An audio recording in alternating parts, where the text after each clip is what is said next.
C'est la première titularisation de Maestri qu'on annonce depuis les sélections de jeunes, entre guillemets, comme le successeur de Fabien Pelouse. Il arrive, toi tu l'as fait que le croiser à Toulon, qu'est-ce que tu peux nous dire sur lui? Il avait la réputation d'être très toulonnais justement. Je pense qu'il a énormément progressé au niveau de sa discipline, au niveau de sa défense. Quand il est rentré, il a été très propre, il a fait ce qu'on a demandé. Quand les Italiens ont voulu créer des ballons portés, il a cassé les structures. Sur les nettoyages, il a été d'une propreté exceptionnelle. Et après, bon, c'est un mec qui a 24-25 ans, qui fait 2,02 m, qui fait 120 kilos, qui a tout pour être un grand seconde ligne. Et j'espère qu'en plus, en jouant contre les Irlandais, là, il va jouer ce qui se fait de mieux au monde. Donc, mais bon, Fofana aussi a eu sa première sélection la semaine dernière, titulaire, il n'a pas été timide. Ce que je vais demander à Johan, voilà, c'est de ne pas être timide, mais de rester dans le très haut niveau, c'est aussi de rester très discipliné. Et en plus, en touche, c'est quelqu'un qui est très intéressant en touche, donc en plus, ça nous donne des solutions. Avec Pascal Papé, lui et Imanol, on a 3 sauteurs de qualité, même si on sait que Thierry Dussautoir ou Picamol peuvent sauter. Habituellement, il est toujours difficile d'avoir une ligne d'attaque au point. Toi, tu commences par une bonne ligne d'attaque et tu recherches un pack.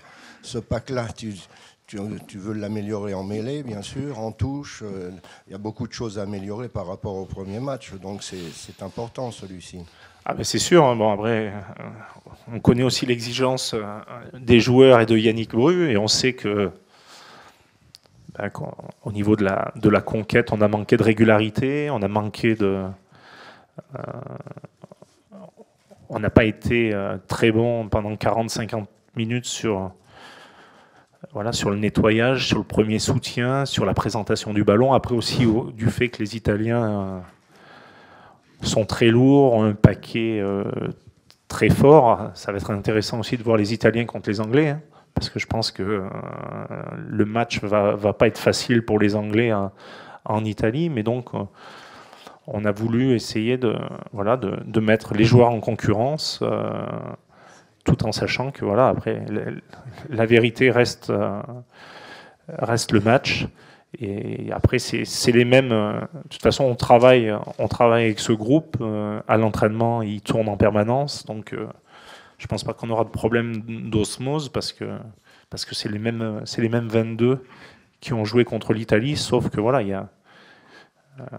a un petit peu débat parce qu'il y a 4 changements dans le paquet d'avant. Philippe, la paire Fofana-Rougerie a été l'une des grandes satisfactions du premier match.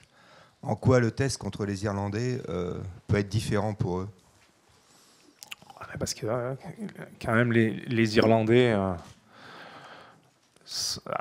attention, on respecte énormément les Italiens, mais les Irlandais ont une culture du milieu du terrain. Même si O'Driscoll est blessé, il y a 2 sacrés clients au milieu du terrain et ça va être un test au niveau offensif, mais surtout aussi au niveau défensif, parce qu'ils vont nous proposer des choses beaucoup plus différentes que ce que nous ont proposé les Italiens. Les Italiens nous ont proposé énormément de jeux à une passe, énormément de